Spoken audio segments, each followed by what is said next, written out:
Welcome back to my channel Shreya Adhikari. আজকে হচ্ছে সরস্বতী পূজা। তোমাদের সবাইকে সরস্বতী পূজার অনেক অনেক অনেক অভিনন্দন।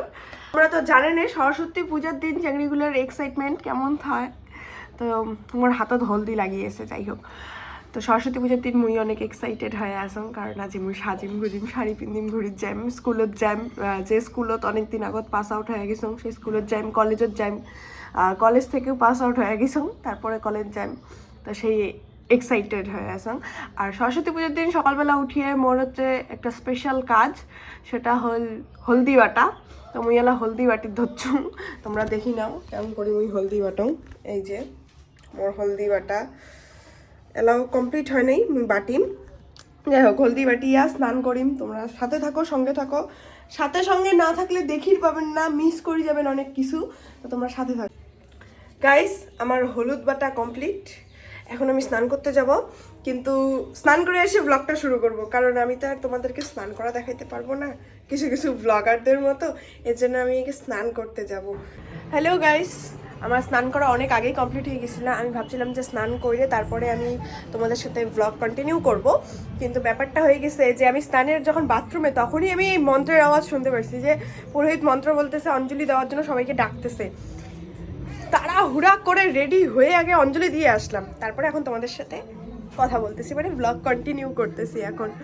তো যাই হোক, আমি অঞ্জলি টঞ্জলি দিয়ে দিছি। এখন আমি হচ্ছে মেকআপ করব, মেকআপ করে রেডি হবো, রেডি হয়ে ঘুরতে যাব, শাড়ি পরবো। তোমরা সঙ্গে থাকো আমার। তো গাইস, আমি একদম রেডি হয়ে গেছি, দেখতেই পাচ্ছ। একদম হালকা মেকআপ করছি, মানে জাস্ট কনসিলার, ব্লাশ, কাজল, মাস্কারা, ব্যাস, আর কিচ্ছু না। একদম হালকা মেকআপ, লিপস্টিক। আমার শাড়ি হচ্ছে রেড। এই যে দেখে নাও আমার লুক।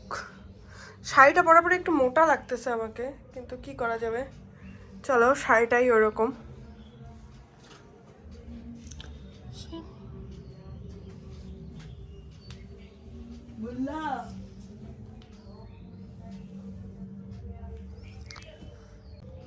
যাই হোক, এখন আমি বের হব, বের হয়ে দেখি কই যাই। তোমরা সঙ্গে থাকো, সাথে থাকো, দেখতে পারবা।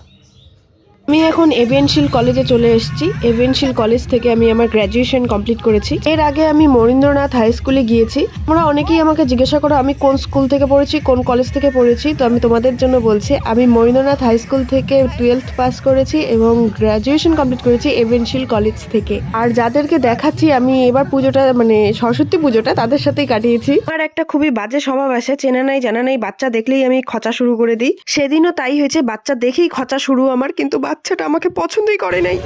আমরা এখন খেতে আসছি, খাওয়া দাওয়া করতে লাইনে দাঁড়ায় আছি খাওয়া দাওয়া করার জন্য। কি বলবো আর, ঢুকতে দেয় না এত ভিড় প্রত্যেকটা জায়গাতে আজকে, প্রচন্ড ভিড়। এই জন্য লাইনে দাঁড়ায় আছি আমি। আমরা দুইজন নাচ খাইতে বসবো, সবাই আজকে জোড়া জোড়া বেরোয়েছে। আমরা দুইজন আছি, যে আমরা দুইজন দুইজনের সাথী হয়ে বেরোইছি।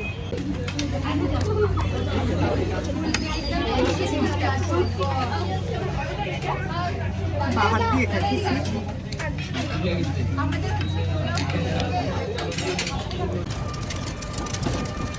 আমরা যাচ্ছি বাড়ি এখন, খাওয়া দাওয়া করে পেটটা এখন ভর্তি হয়ে গেছে, আর কিছু খাবো না, রেস্ট করবো। যা যা খাইছি টোটোর ঝাঁকনিতে সব হজম হয়ে গেছে, মানে আর কি বলবো। কিন্তু যাই হোক, সরস্বতী পুজোটা আমার এইভাবেই কাটলো, সিঙ্গেল ভাবেই। যাই হোক, আমরা দুইজন দুজনের সাথেই হয়ে অনেকটাই এনজয় করেছি। মানুষকে দেখে দেখে তো আরো বেশি এনজয় করেছি। এতে আসার পরে দেখি আমার বাড়িতে দুটো বুনু, মানে পাড়ারই বুনু ওরা, ওদের পাড়ার মধ্যে একটা ছোট্ট প্রোগ্রাম আছে, ওই প্রোগ্রামে ডান্স করবে, সেই জন্য আমার কাছে আসছে সাজার জন্য। আমার কাছে আসছিল, আমি বাড়িতে ছিলাম না জন্য ওদের মন খারাপ হয়ে গেছিলো। পরে আমার মার কাছ থেকেই সাজছিল। তারপরে যখন ওরা দেখলো আমি এসে পড়ছি, তখন আর কোথায় থাকে। ঠিক আছে, আমিও ওদেরকে সাজিয়ে দিলাম। চুল টুল মাই বেঁধে দিয়েছিল আগেই। এনার সাজা কমপ্লিট, ওনার সাজ দেখে এখন ইনিও আসছেন, এনাকেও এখন সাজা দিতে হবে। ইনি অর্ধেক সাজ করে বেরিয়ে গিয়ে পোদ্দারি মেরে গালের মধ্যে কি মারছি সেগুলা, টমেটো করে টমেটোর মতো করে ছাড়ছে পোদ্দারি মেরে, এখন আসছে ঠিক করে দেওয়ার জন্য। ফালতু। কি দিবি আমাকে? আমি যে তোদের দুজনকে যে দুই বোনকে যে সাজাই দিচ্ছি, কি দিবি আমাকে? পাপ্পি। লিপস্টিক তো খারাপ হয়ে যাবে, আমার গালও খারাপ হবে, তোদের লিপস্টিকও খারাপ হবে। না, ঠিক আছে।